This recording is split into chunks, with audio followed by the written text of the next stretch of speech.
இன்றைக்கி தமிழ்நாட்டில் பார்த்திங்கன்னா ஊழல் இல்லாத துறைகளே கிடையாது.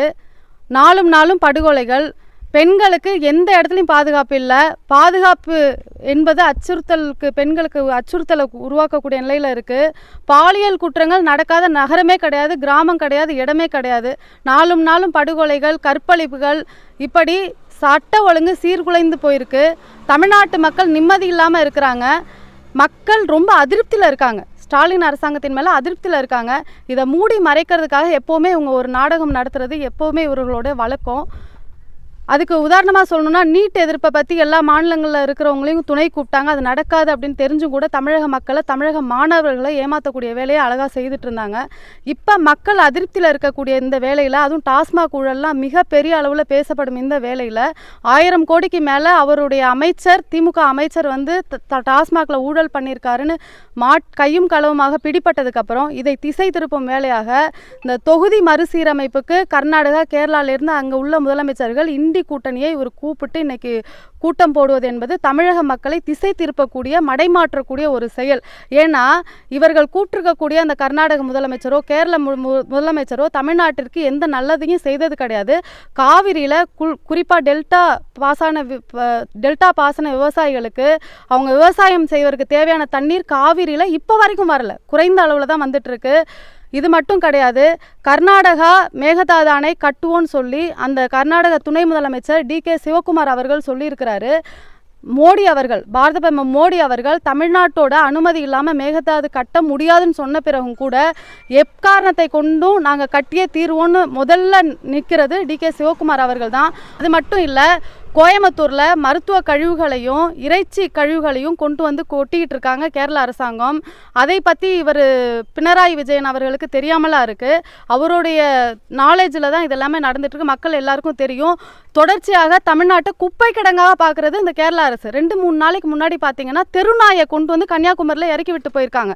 இதை பற்றி கேரள முதல்வர் பினராயி விஜயன் அவர்களுக்கும் தெரியாமல் இல்லை, ஸ்டாலின் அவர்களுக்கும் தெரியாமல் இல்லை. எல்லாமே இந்த இண்டி கூட்டணியில் இருக்கிறதுனால அவர்கள் என்ன செய்தாலும் பரவாயில்ல, இவங்க வாயை மூடிட்டு இவங்க வந்து மக்கள் விரோத அரசை கையில் எடுத்து பண்ணிட்டு இருக்காங்க. இப்படிப்பட்ட கேரள முதல்வரையும், இன்னும் சொல்லப்போனால் செண்பகவல்லி அணை, அதில் வந்து இன்னும் பிரச்சனை, முல்லை பெரியாறு அணை பிரச்சனை, தண்ணீர் வந்து அங்கே இருக்கக்கூடிய தென்காசி மக்களுக்கு சரியான முறையில் கிடைக்கல. இப்படி குடிநீரை கோட்டை விட்டு தமிழ்நாட்டு மக்களை குடிகாரனாக்கும் வேலையை நல்ல சிறப்பாக செய்துட்டு இருக்காங்க. தமிழ்நாட்டு மக்களுக்கு பாதுகாப்பு இல்லை, குறிப்பாக பெண்களுக்கு சுத்தமாக பாதுகாப்பு இல்லை. எந்த துறை எடுத்தாலும் ஊழல் அதிகமாக பெருகி கிடக்கு.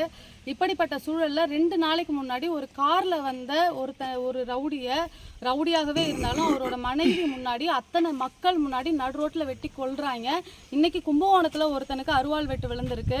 இது மாதிரி கொலை சம்பவங்கள் அதிகமாகிட்டு இருக்கு. பாலியல் வழக்குகள் நாளுக்கு நாள் அதிகமாகிட்டே இருக்கு. அதை பற்றி இந்த அரசாங்கம் கண்டுக்கிட்டதா தெரியல. அண்ணா யூனிவர்சிட்டியில் அங்கே படிக்கக்கூடிய மாணவிக்கு அந்த வளாகத்துக்குள்ளேயே வச்சு பாலியல் துன்புறுத்தல். பள்ளிக்கு செல்லக்கூடிய 9 வயது மாணவியை பள்ளியில் வேலை பார்க்கும் ஆசிரியர்களே பாலியல் துன்புறுத்தல் நடத்தக்கூடிய இந்த ஒரு பெண்களுக்கு பாதுகாப்பு இல்லாத நிலையை பற்றி இந்த அரசாங்கத்துக்கு கவலை இல்லை. இவர்களுடைய கவலை எல்லாம் இண்டி கூட்டணியை பற்றியும் அவர்களுடைய ஆட்சியை பற்றியும் தான் இவர்களுக்கு கவலை. மக்கள் வந்து இந்த அரசு மேல் நம்பிக்கை இழந்துட்டாங்க, தோல்வி உற்றாங்கிற ஒரு பயத்தில் இவங்க மடைமாற்றக்கூடிய விஷயமாக இந்த தொகுதி பங்கீடு, தொகுதி சீரமைப்புங்கிற பேரில் இப்போ ஒரு நாடகம் நடத்திட்டு இருக்கிறாங்க. இன்னைக்கு நமக்கு தமிழ்நாட்டு மக்களுக்கு விரோதமாக இருக்கக்கூடிய, தமிழ்நாட்டு மக்களுக்கு துரோகம் இழைக்கக்கூடிய கர்நாடக முதல்வர் அவர்களையும், கேரள முதல்வர் பினராயி விஜயன் அவர்களையும், DK சிவகுமார் அவர்களையும் சிவப்பு கம்பளம் விரித்து வரவேற்று இவர்கள் ஒரு நாடகத்தை அரங்கேற்றி கொண்டிருக்கிறார்கள். அதை எதிர்த்து தான் இன்னைக்கு நாங்கள் எல்லாருமே எங்கள் மாநில தலைவர் அண்ணாமலை அவர்களின் ஆணைப்படி கருப்பு கொடி போராட்டத்தை நாங்கள் நடத்திட்டு இருக்கிறோம். தமிழக மக்கள் எல்லாருக்குமே தெரியும், இவர்கள் என்ன ஏமாற்றினாலும் மக்கள் தெளிவாக இருக்கிறார்கள். மக்கள் விரோத இந்த அரசை மக்களும் சேர்ந்து கண்டித்து கொண்டுதான் இருக்கிறார்கள். இவர்கள் 2026 இவர்களை, இந்த தீய சக்தியை வேறறுப்போம் அப்படிங்கிறது தான் எங்களுடைய ஒரே நோக்கம். மக்களுக்கான அரசாக பாஜக அரசு இருக்கும். மக்களுக்காக, சாமானியனுக்காக எங்கள் மாநில தலைவர் அண்ணாமலை அண்ணன் அவர்கள் குரல் கொடுத்து கொண்டே இருப்பார்.